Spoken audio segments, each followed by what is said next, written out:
This is Social Justice Warrior Leadership Training, and today we're going to be talking about grit.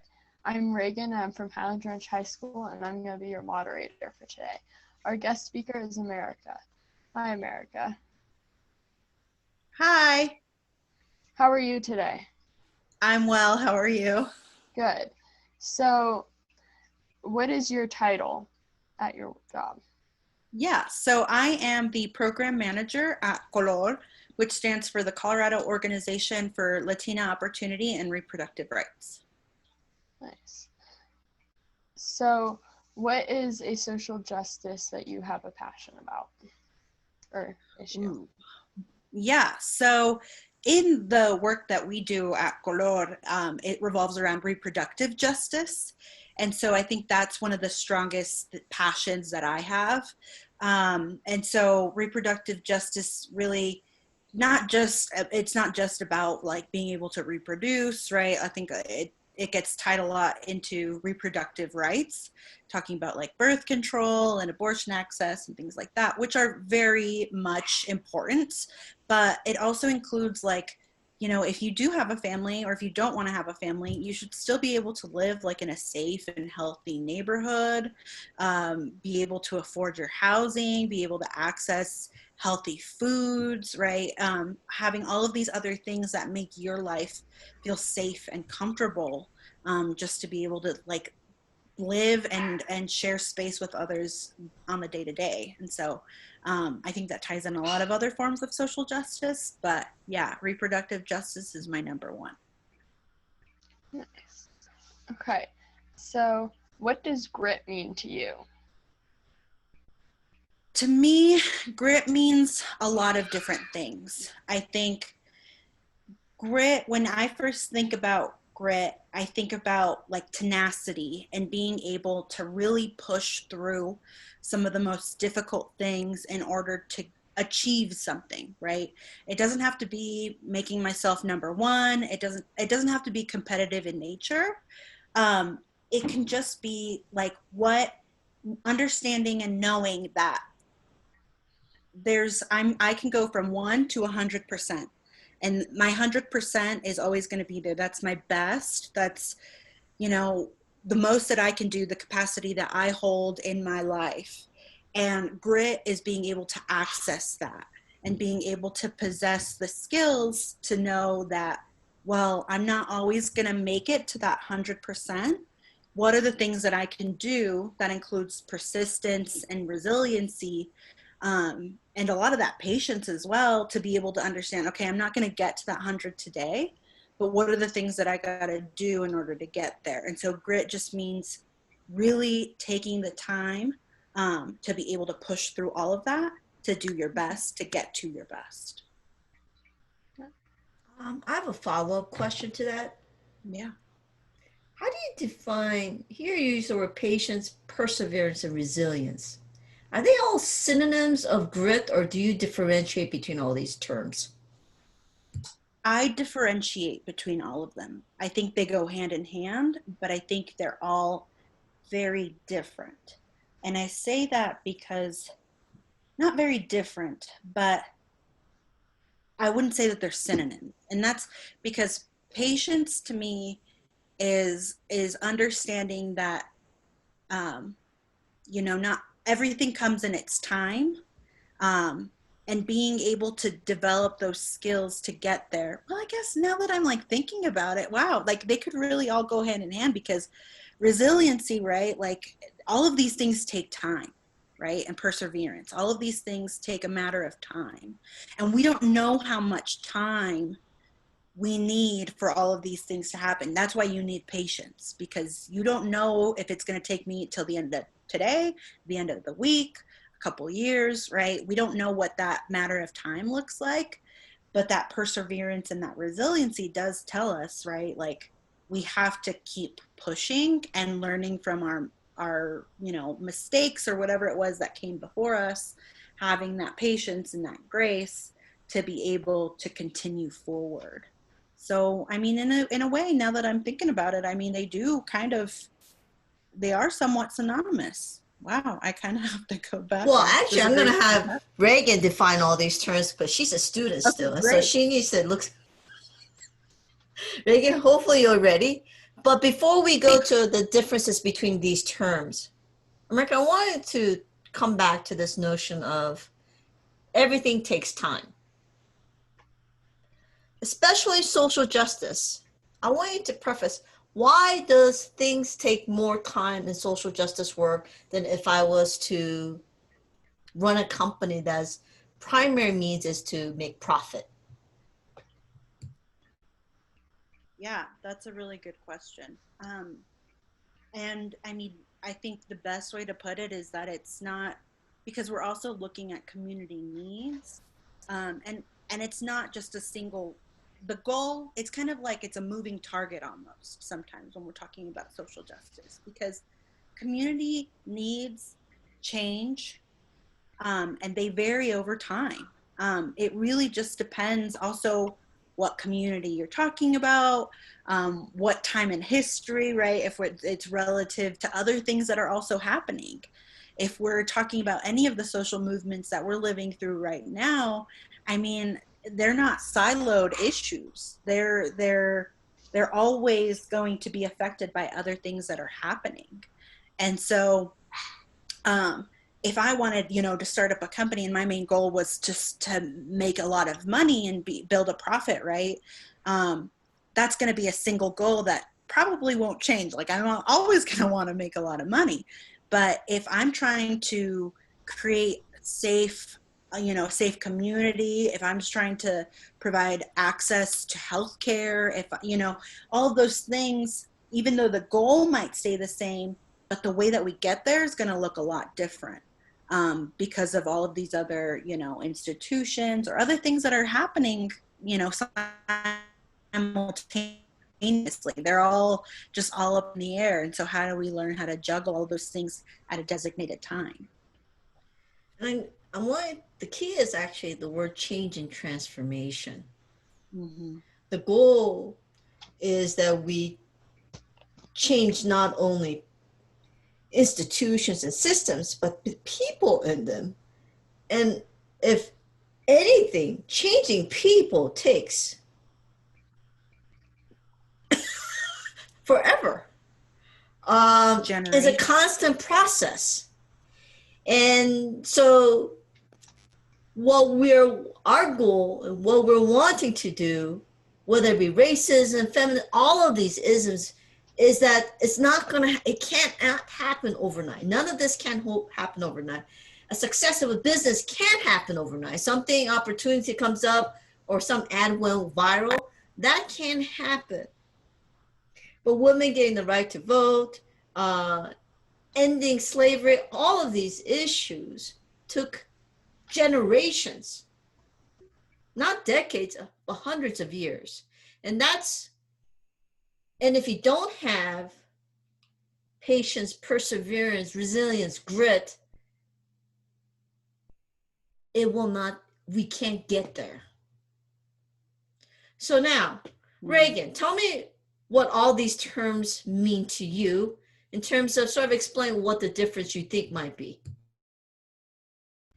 Yeah, so to me, grit means courage and trying your best. Even if you don't reach your goal, you can persevere through it. So I feel like they're all tied into one, because you have to have patience and perseverance to try your hardest to reach a section of your goal, I guess, and trying to put all my thoughts together.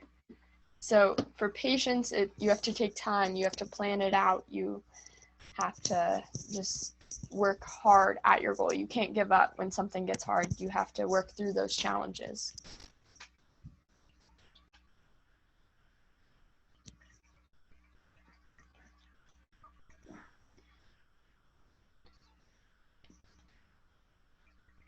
You're still on mute. Thank you, Rebecca. I was writing some of these ideas down. Patience is getting over our emotional response to obstacles. So that usually patience is on a day-to-day, minor setbacks, hearing frustrations. It's like, how can I not allow the anger, rage, and just frustrations build up to the point where I don't explode or give up? Perseverance is the long term in terms coming back to it despite the obstacles. So it's not so much the emotional acceptance of that there might be some setbacks. It's actually plowing through it. So they're very similar, but they're very distinct. Patience, if you have enough of it, if you don't have patience, you cannot persevere. You're constantly getting angry, bitter, and frustrated, so that you cannot continue because your energy is spent. Mm-hmm. Persevere is with the minor setbacks, not just emotional response. It's just to get up the following morning, bite down on your, and say, I'm going to do it again. It's long term. But my question is, and the resilience builds up because you have perseverance. In others, resilience it's interesting how people have expressed this. If you persevere through one project, your next project becomes easier. So it's building up our ability to grow through this whole. In other words, by your 10th project, resilience is not even an issue because there's going to be setbacks, there's going to be failure, there's going to be mistakes. And so there's a build up to it. It's like, how you physically, when you first start running, mm-hmm. Not that I ever run, but if you first start running, you're going to huff and puff, right? But if you do it for a year, 2, 3, 4 years down the road, when you run, trust me, you're not going to be huffing and puffing because you build up towards it. Yeah. So these are 3, I say, patience, perseverance, resilience. The question is this: just because you have this patience, perseverance, resilience, doesn't mean that you will succeed. And this is where Angela Lee Duckworth and I have major disagreements about this, is if I work my butt off, right, doesn't mean that I will be successful. America. I would say no. Yeah, I had a really hard time going through some of that content that Angela Duckworth was naming around grit is like that number one predictor, right, of being able to be successful, and kind of naming success having like this capitalistic value to it and all these other things. But I don't necessarily think that it's about that at all. Yeah. Well, because think about it. How many, Reagan, both of you guys, how many times have you really worked hard for something, but the results were just not what you expected? Whether it be schoolwork or just personal, whether it be personal, professional, you work towards something, you might not get the results. So the question is this. Most people who are successful, then you could argue contrary, that they worked hard, and people who are not successful, that they were lazy. You see how it could be used against certain community. The reason why you're not rich, the reason why you're not successful, the reason why you're not famous is because you were lazy. Mm-hmm. And so that was my concern, is that the idea is grit equals success, material success, what America was talking about, right? But unsuccessful, you're lazy as hell. And so therefore, if you don't have money, it's because you don't deserve it, because you didn't work hard for it. Whereas the idea is people like Trump are successful, however you want to define, right? Because he worked hard. He had grit. Well, not everyone who are successful who have money are people who have worked hard, who have that grit.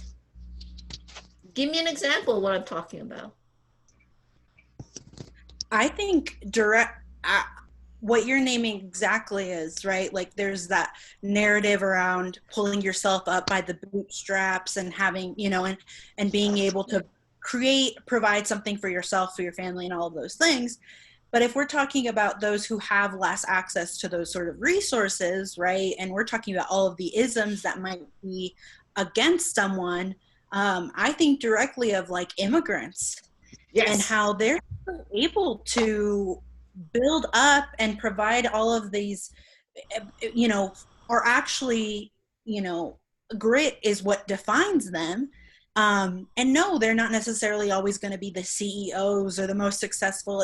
I think sometimes that grit gets misconstrued with also like a competitive nature of like, you Absolutely. have to be the best at something. And so what happens when we're talking about, right, like immigrants or people or those who come from poverty or any other, not like just those that are coming from like the lower end of the totem pole per se, and find those challenges, but end up finding themselves into better positions than they originally were because of those patience, perseverance, and the resiliency that's allowed them that within themselves based off of their own experiences, not necessarily the resources at their disposal. So you're saying we still do need it, right? Mm-hmm. But that doesn't mean that we will be successful. By someone else's definition.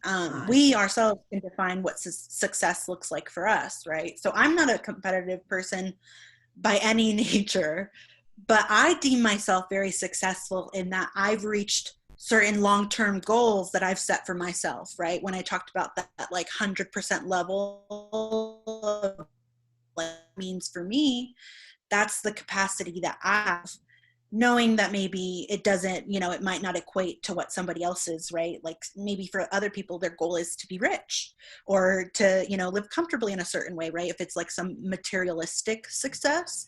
But if we're looking at anybody and everybody can define success for themselves.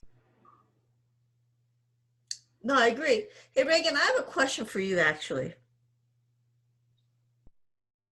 Have you found yourself in a way, when you work hard towards something, do you reach a point when you know it's not working and you need to let go? Yes, I have reached a point like that. Do you want me to? But how do you know, though? Using an example of, I'm working on my Gold Award for Girl Scouts, and my first idea is I was working with foster kids. I was going to build this program for them, but I couldn't get anyone to respond to me. I couldn't get some of the paperwork done, and I started to lose, like, not motivation, but like, and I kept going at it, but then I was like, I don't think this is going to work because things aren't lining up, and I was working hard at it, but some of the things just weren't adding up to, I don't think it's possible right now.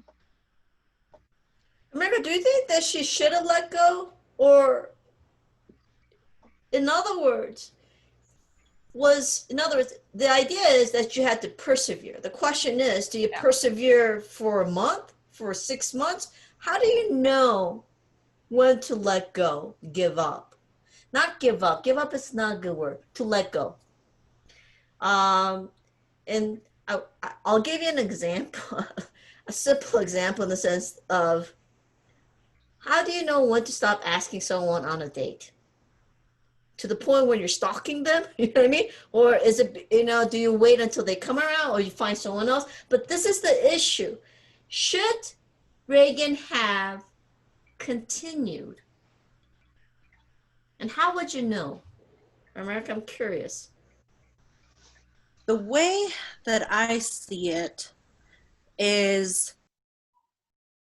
you have to start to really think about when it's benefiting you and benefiting others, right? And I think that the same thing goes with that analogy with the date. Because if it no longer serves you or benefits you to be able to continue doing that and putting in your energy, then it's kind of like what we were naming before around patience and being able to spend all of that energy within our emotions and taking that time. But that perseverance, I think, it isn't about necessarily like the negative aspect of what it would mean to let go, but more or less the aspect of the growth and the learning that you come from that experience, and understanding that there's a boundary that you've just created, and that like, okay, well, I've put in all the effort that I could, and kind of looking at, I did this outreach, I attempted this A, B, and C, and knowing that, you know, that's also not going to benefit the folks that you're also trying to do to support and be there for and do that work for, or to be a part of that, right? And so trying to reimagine it in a different way is what that letting go provides an opportunity for. Reagan, I want to hear these words, reimagine. Yeah. What America was saying. What do you think that means? To reimagine is like to try a different path and to go down a different road that maybe you would have met. Because through that experience, I now have a really great project, and through the people that I was talking to, I talked to some of the new people, and I was able to get more information that I didn't learn before. And I now have a project that's sustainable, and it benefits the same audience, but in a little bit different way. I don't think we need to. She answered the question. Reimagination is so important. This is where patience comes into play. For example, when I started this project, I had a team in mind, a school in mind, and all the speakers were lined up. I was like all excited. Everything was good to go. The team fell apart. The school fell apart because of this pandemic. It's like, we're going to be face to face. We're not, it was like all over. And so it completely fell apart. I was angry. I was frustrated.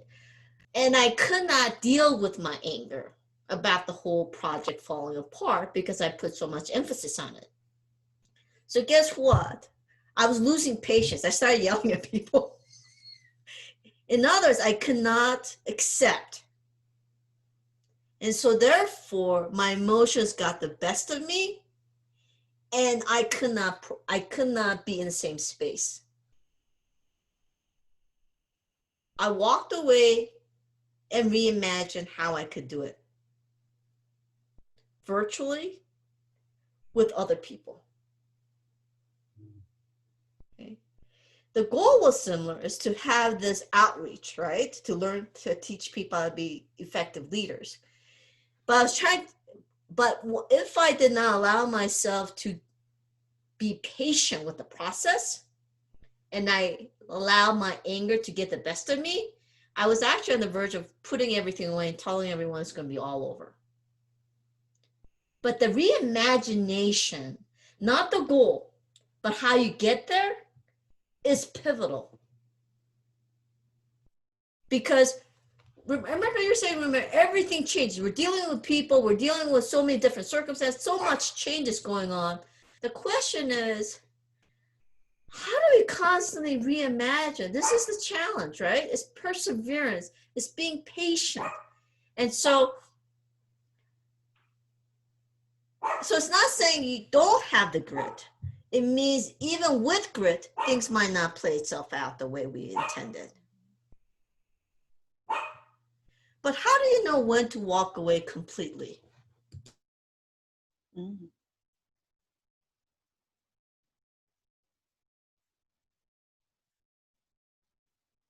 Or do you? Or do you just stay? Yeah. That's tough. Because I mean, yeah, that's really tough, because you want to be able, there's that right, like these continuing of like reimagining until you're like reinventing the wheel, and then you're just turning circles, and you know, you're not getting anywhere. And so part of me is like, well, once you kind of like exhausted everything that you have, or being able to expand that to others and finding that support, that's the only other thing that I can think of that would be able to provide okay, let's keep going. But even then, right, like when is it like I hate this saying, but like beating a dead horse. And so sometimes it is, because I don't know, it's that idea of like what's benefiting you and the work that you're trying to accomplish, right? Like is it going to be more of a benefit, right? Like weighing it out, to be able to step away in that capacity than to continue to stay there and beat a dead horse. It's interesting. The burnout rate among nonprofit workers are extremely, extremely, extremely high. I've never seen so much turnover as social justice. I would reach out to someone within 1 year, and then next year find out that 80% of them left, and I'm thinking, where are they now? Because I don't know their email address. And so the burnout rate is extremely high. And so this grit, in the sense that you have to work your butt off and sometimes not see the results, most of the times I should say, you don't see the results.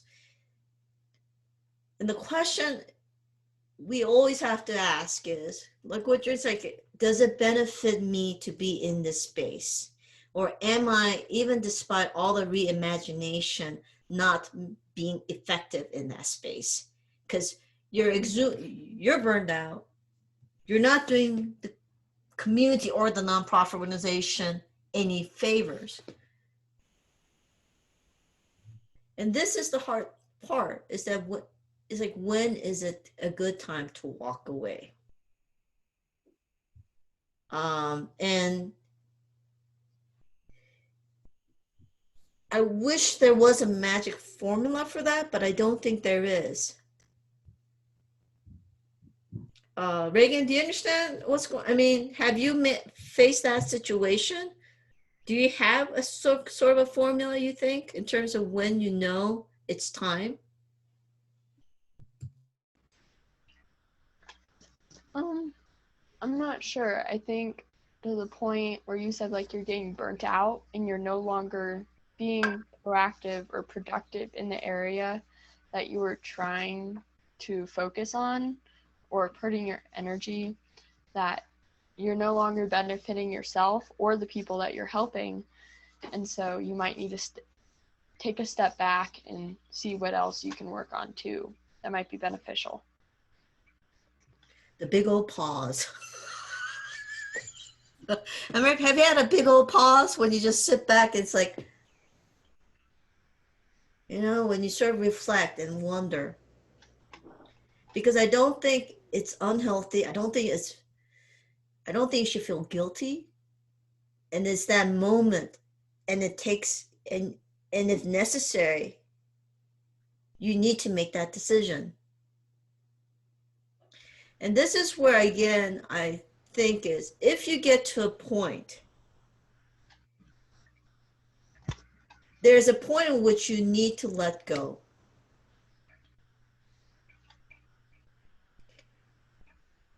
And only you can make that decision. No one else can. And it's not an easy decision.